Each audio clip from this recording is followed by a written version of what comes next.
Welcome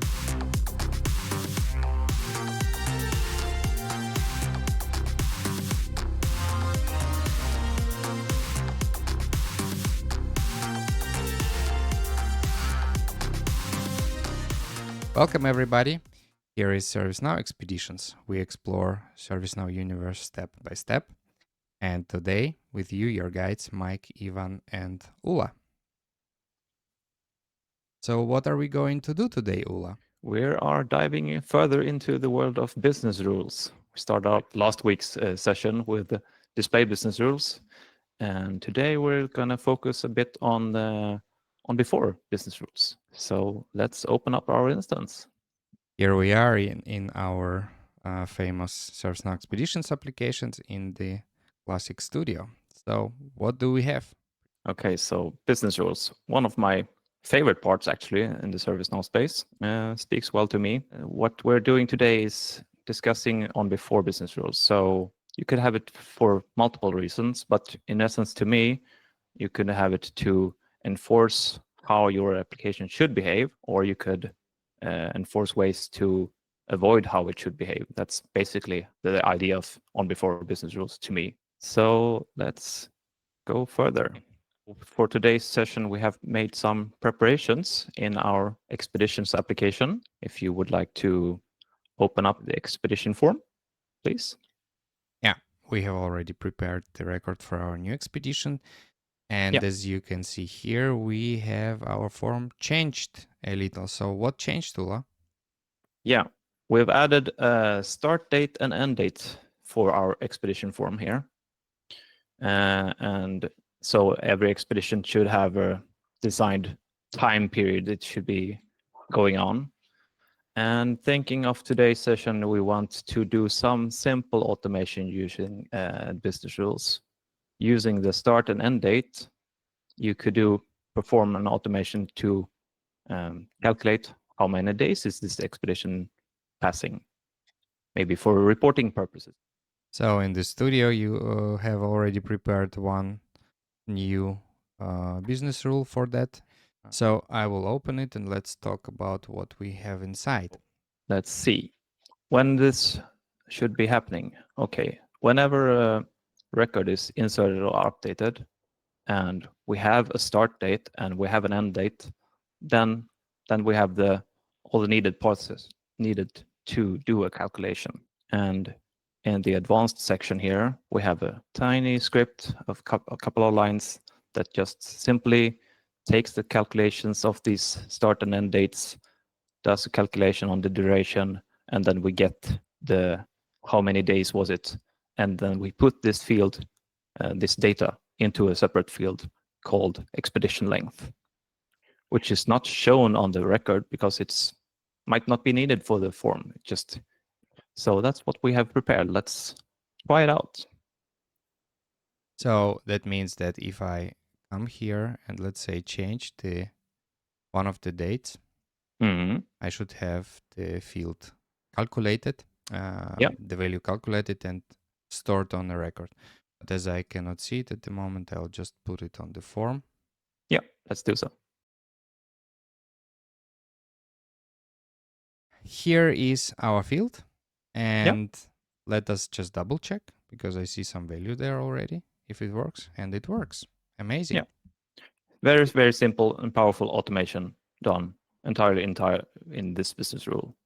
Ola, I have one question. Yeah. I can see the value is stored in the form, but I couldn't find any update in your script. So why is this value stored in the record? Oh, that's the beauty of on before business rule, which is actually hidden in the name before. This implies that an update is going to happen. This means that you don't have to perform an update because the update is already happening. That means that the usage of current update in before business never rule do this is not only I would say not needed, but also kind of should be prohibited. Yeah. But now I'm curious, what happens if we enter this current.update? Will ServiceNow break?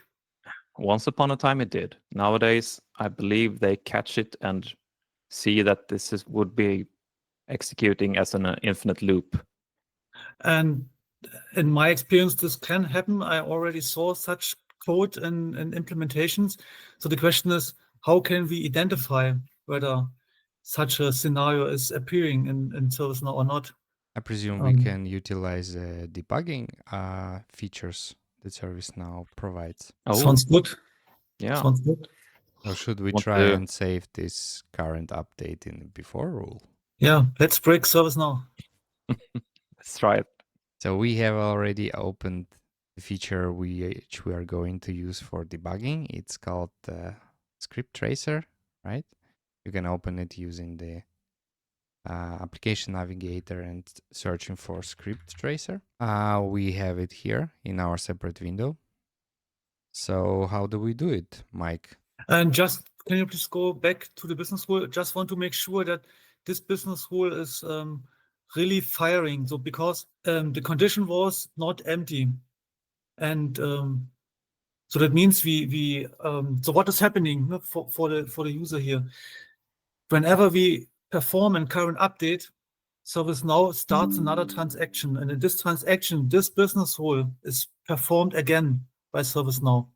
Then ServiceNow will perform an update and another transaction is started. So and therefore, this kind is this is something like an infinite loop, a recursion also named in the IT world. Each update executes the same business rule. This is how the recursion works, right? We are calling basically ourselves.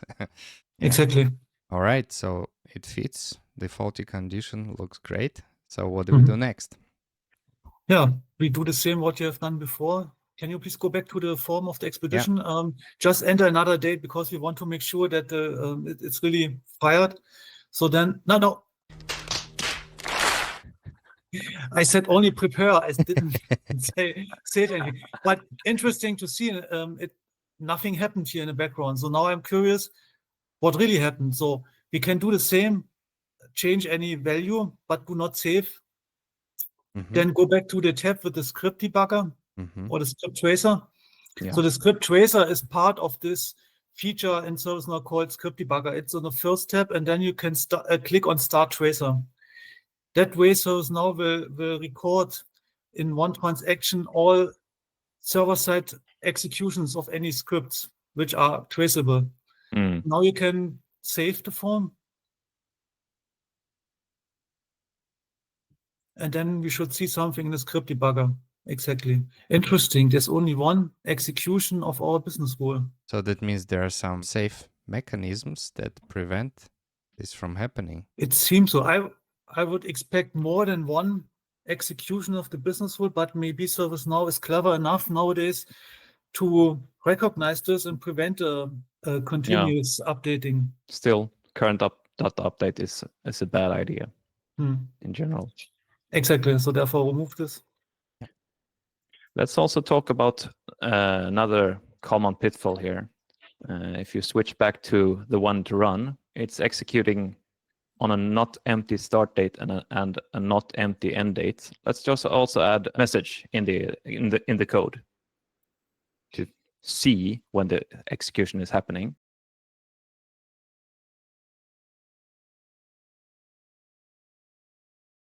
Something like this. This is the cheap man's debugging. Yeah. Don't do that. Stick to the more modern and performant methods. Okay, and now I'll update the record by setting a new date. Okay, so we can see that the execution started. But then again, our conditions were only to apply when the dates were not empty.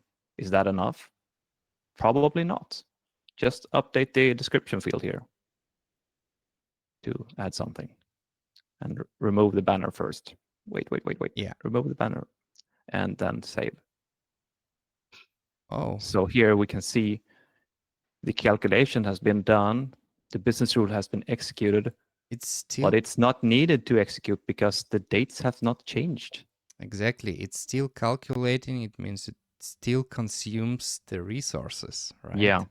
Even though you do not see it, but it's there. It's happening. Critical to business rules is make sure they only execute when needed. Minimize the executions. So enforce so many conditions that it's only executed when needed.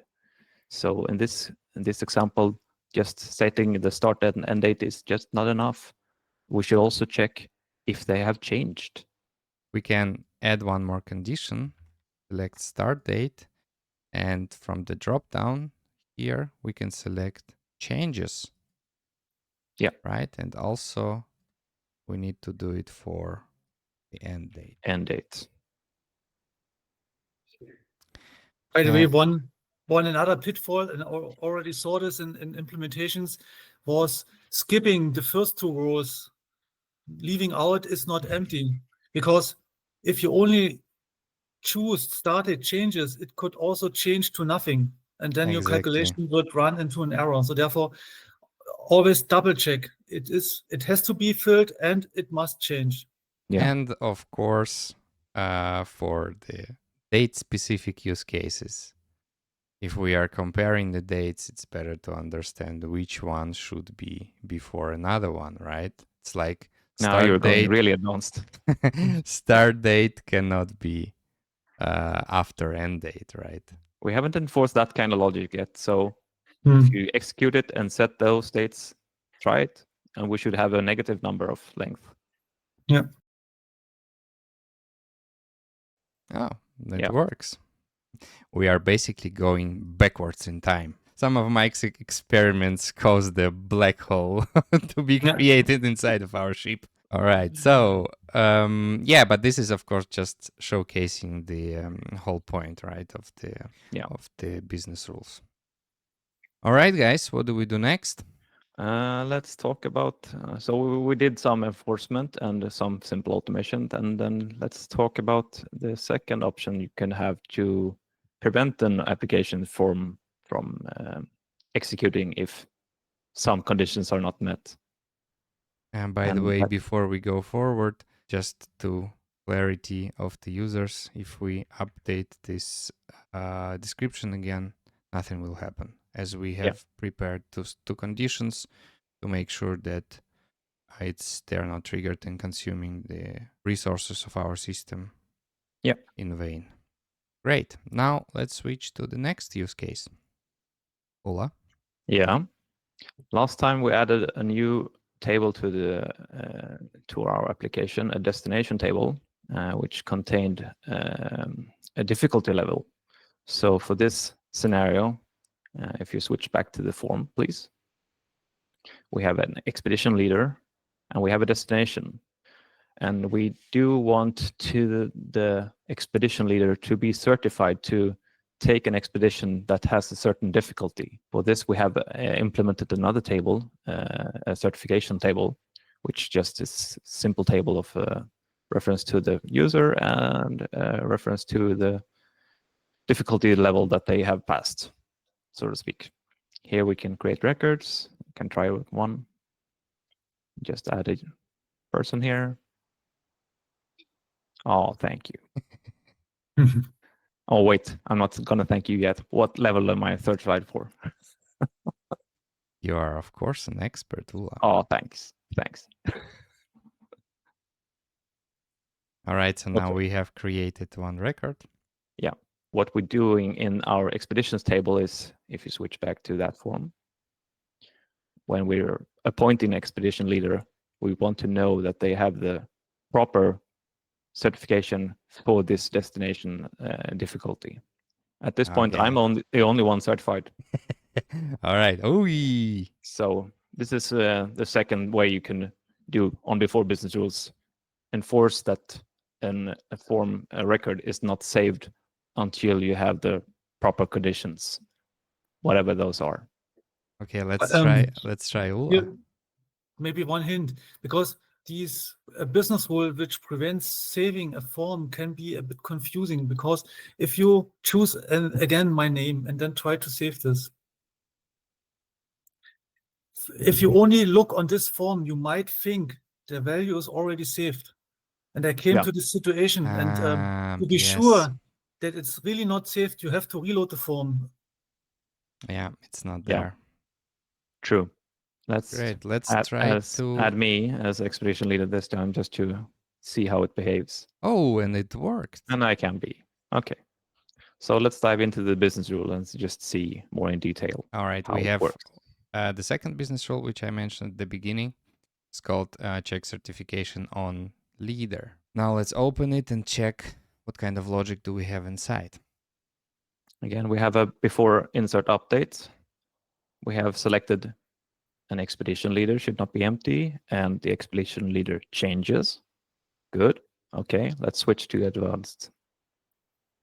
And we have some code just to look at this other table, the certification table, check the certificate holder, which is the person, and we check the level, which is dot walking to the destination's difficulty, and we do just a query and see, can we find this record? Do we find a certificate? And if we don't, then we abort the action. It's kind of simple. So this feature here, setAbortAction, which expects a Boolean, true or false, will actually trigger the abort logic, and that's what prevents you from creating the record altogether. And now let's briefly discuss on, in my perspective, might be the number one error that I can see when people are doing code in ServiceNow is the null pointer exception error. What we do here is we do a query on the current destination difficulty. We dot walk to another table, to a field on that table, and check the value. But we do not know if we have a destination. We do not know if we have a difficulty. If either of those would fail, then this execution would be performed and we get an error in the logs. We must check this. Could we already capture this in the condition? No, at the current point, no, we do not. So we need to check these conditions again. Let's check it. We're only checking the expedition leader is empty or changes. So we should also check for the destination. Will that work? Partly, yeah. And maybe we should also check if the destination changes. And what about destination having a level? Precisely. Good one, Mike. Exactly. So you really want to be really, really careful around doing your proper conditions on every business rule. And here you're dot walking to the destination and just check that the difficulty is not none or whatever condition is appropriate. No. Now we have a whole set of different conditions specified that should help to support our logic and not maybe uniquely, but narrow the use case for the triggering of this business. So this is very important. Do not underestimate the importance of the filter condition and make sure that you specify them for your particular use cases. Yeah. I'd like to highlight another tip from the field, which comes from many hours of headaches. These kind of business rules which abort the transaction are really critical in real world scenarios, especially if you are dealing with modules like FSM, modules which have hundreds of business rules. And you not always want to abort the transaction if some values are not valid, because this business rule was built for the user. It outputs a message. But if you have automations, you don't need these messages. So therefore, it's not helpful to break always a transaction only if some values are missing. And therefore, for these kind of business rules which have a setAbortAction, I always use in the condition gs.isInteractive. That way I make sure this business rule is only fired if a user is performing this action. In any kind of automation, this business rule will not work. In any kind of automation, you have to make sure that the expected value is set via any other kind of condition. This is what I'm doing. I don't say it's always everyone has to do this, but this is something I'm getting used to more exactly. and more. I fully agree. This is especially the case for the APIs or any kind of other background activities that might be working with your data. Fully agree. Well, guys, that was it for today's session. We hope that you were able to learn a little bit more about how before business rules work. And to summarize it a little, let's just look back at what we discussed and highlight the important takeaways. So first of all, have your applications behave the way you intended to behave. Set up your business rules with unique conditions so that they uniquely specify and trigger only when they are needed. Do not use current update inside of the business rule before business rule. Otherwise, you will have to finance our expeditions with your own resources, because this is a strictly prohibited practice, very bad practice. And yeah, perform automation as much as possible. And maybe to add, the script debugger could be your friend when finding some issues with business rules. Don't forget, ServiceNow has a very powerful features to allow you to troubleshoot your logic and your automations. Do not use cheap versions through add info message and logs. Use debug utilities. And with that, we will be seeing you in our next expeditions. Bye-bye. Have a nice day. Bye. Bye.